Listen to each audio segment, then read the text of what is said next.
Sydney, if you can hear us, great to talk with you tonight. Yes. How you doing? And it's good to talk to you as always. I want to start off with just the ruling. The biggest news out tonight is this Pennsylvania ruling from this federal district court judge. What do you make of that? Yes. Well, each of the district court judges has their own particular perspective on things. And I think that judge was appointed by President Obama. We really don't expect to win a lot of the district court cases, but ultimately the Court of Appeals and the Supreme Court will have to get it right. We're very clear on the law and the facts on multiple issues, and we haven't even begun to present the big fraud case yet that I am still working on. And it's going to be a blockbuster. I mean, it's interesting. Obviously, I mean, you guys had the news conference this week. There was a lot of compelling stuff in there. It sounded like you guys were making progress going down a road of investigation. But as I think anybody understands, when you're trying to lay out a case, it takes time to find out what you have. You had a bit of a rub with Tucker Carlson this week, who basically said you didn't have any evidence when they asked you to come on. What is the truth of the matter there? Because that made a lot of news. Oh, yes. Well, he sent me some very abrasive and disrespectful emails or text messages, and I responded politely, offering him a different person as a witness who could explain it. I simply didn't have time to do it then, and I sent him a copy of one of the compelling affidavits that we have in the case. And apparently that wasn't sufficient for him. He was having a little bit of a tantrum. But I didn't see or hear what he said, and I haven't had time to listen to what he said after that. I'm just proceeding on my course of getting the case ready to prove in a court, which is where we prove cases of law, not in the media. What is your timeline as you look at this? You know, what's the timeline you think before you can put out some of this evidence that can really, you know, if you want to shut the media up, or they say that you guys have nothing, when will you have some of this stuff that's this hardcore evidence in paper and writing? Well, frankly, the affidavits we've already introduced are hardcore evidence. They're firsthand testimony of witnesses who saw how and why the system was created and how it worked to accomplish the objective for Hugo Chavez. They're people who saw ballots being destroyed. We've got evidence from people who saw fake ballots being created. We've got all kinds of different evidence, and then we've got the statistical and mathematical evidence that's absolutely irrefutable. I mean, a coin doesn't land on the same side when you flip it 186,000 times. You can't just inject 86,000 Biden votes and expect anybody to believe those are real, and they're not. When we see, no matter how you analyze the statistics, whether it's a predictive model or the actual data as it comes in, it doesn't hold water. And we've got other testimonial evidence that appears to be coming in now to indicate the Democrats literally added 35,000 votes to every Democratic candidate to begin with. 35 in any particular state, or you say 35,000 where? We've got it definitely all over one state, and I would be willing to bet it happened everywhere. And when you lay all this out, and you're going to do this in court, do you have what you think is irrefutable evidence that will make up the minds of millions of American people? Well, the burden of proof in court is only a preponderance of the evidence. It's not beyond a reasonable doubt. That's the criminal standard. But frankly, with everything we've got, these should be criminal prosecutions at a significant level for fraud and conspiracy to defraud provable beyond a reasonable doubt. There are hundreds of thousands of people in our criminal system right now in prison who were convicted on far less evidence of guilt than we have here.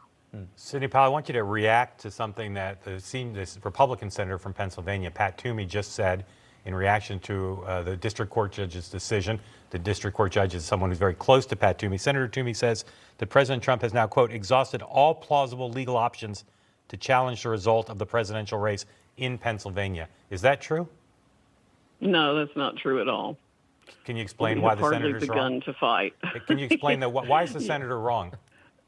Well, he's wrong because Pennsylvania was one of the hotbeds of many varieties of fraud and criminal acts that the Department of Justice, frankly, should be in there prosecuting.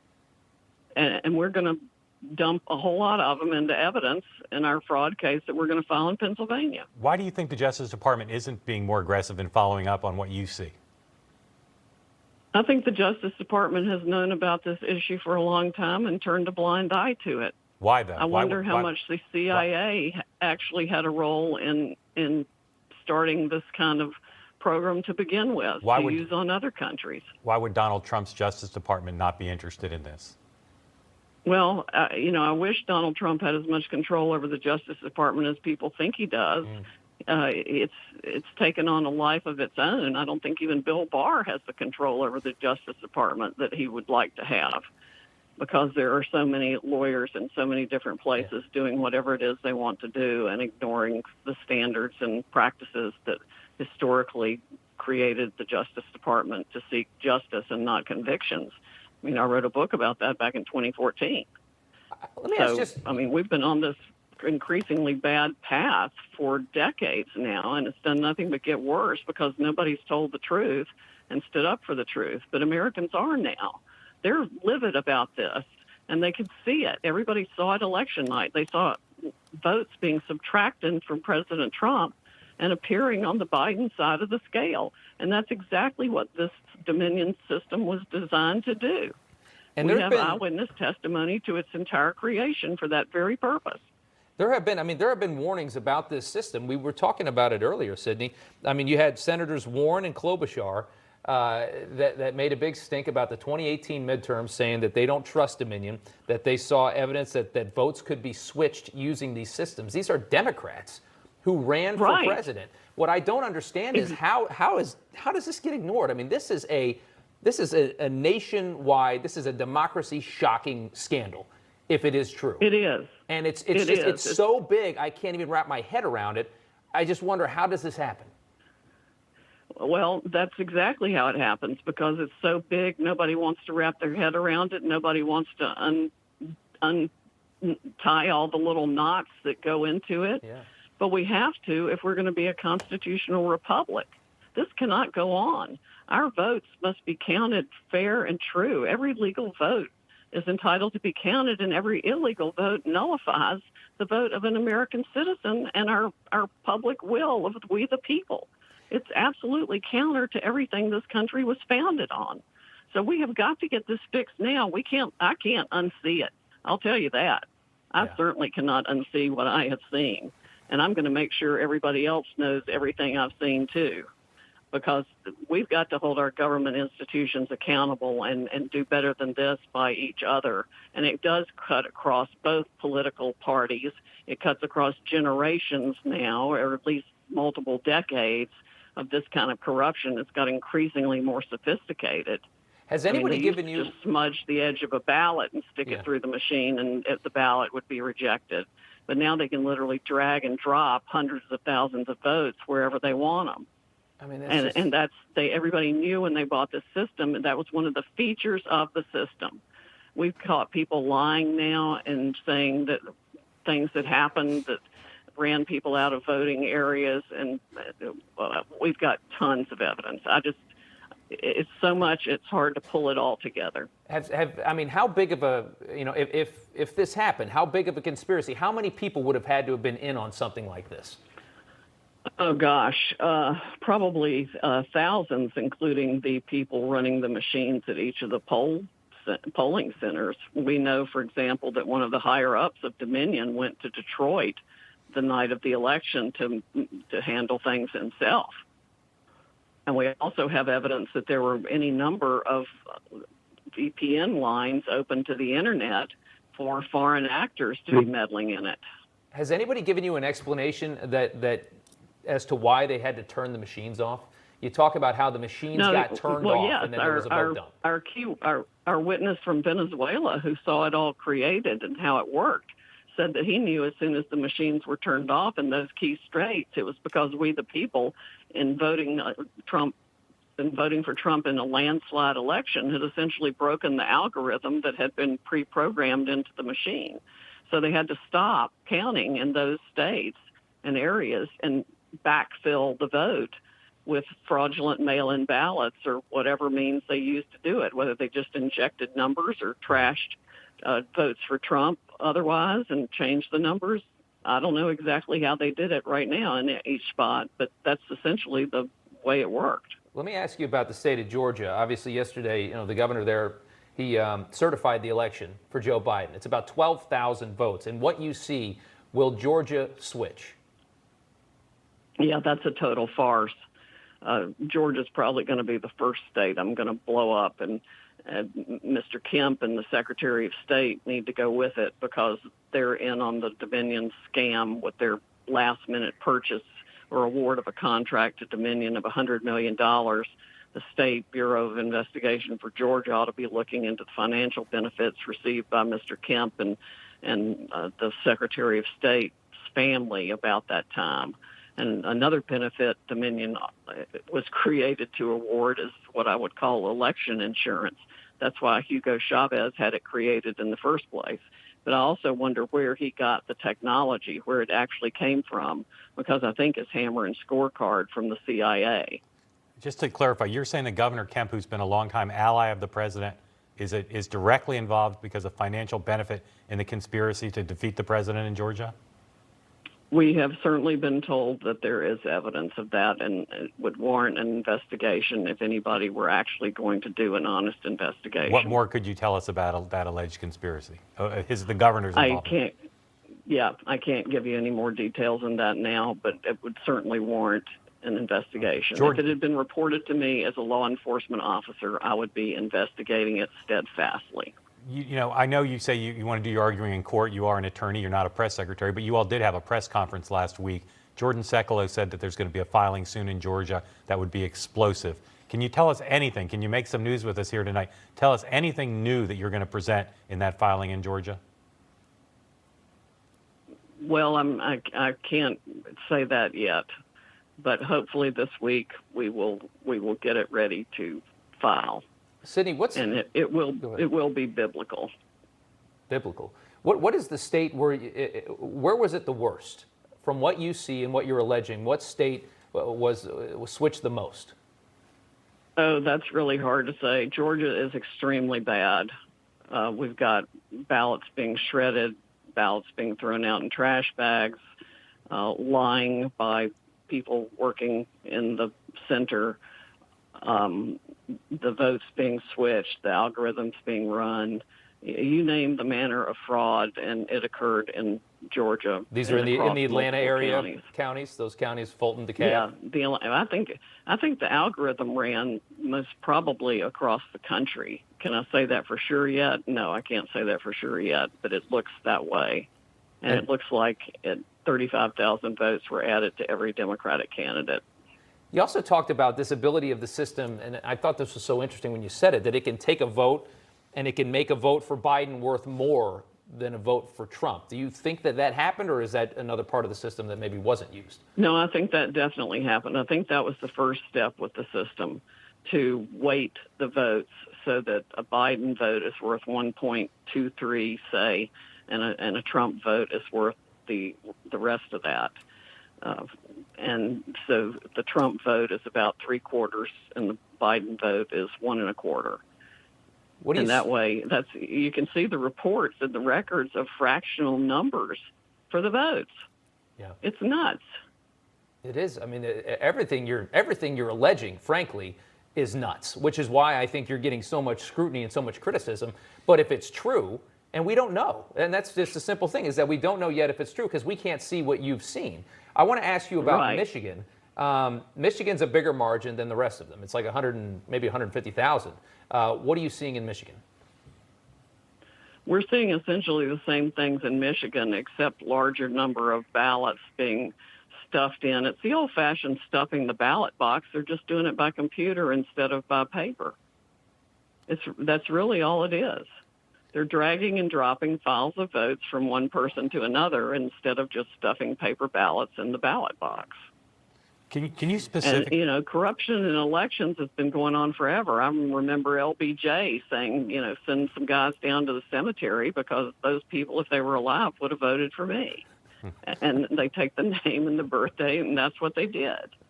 So it's Saturday night. Can can you preview for us as specifically as you can what's going to happen this coming week, starting Monday morning? Tell us where you're going to file, what you expect to happen by Friday.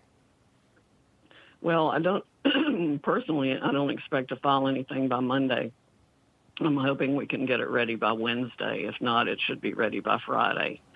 But it's a massive project to pull this fraud claim together with the evidence that I want to put in. So are you saying you're going to file? And remember, this isn't a summary judgment motion where we actually have to produce any evidence now. Your typical lawsuit, you just file the statement of what the charges are without any affidavits or anything. But are you saying you're going to file the way the media is going about this is absolutely ridiculous and unreasonable to expect us to put evidence in right now.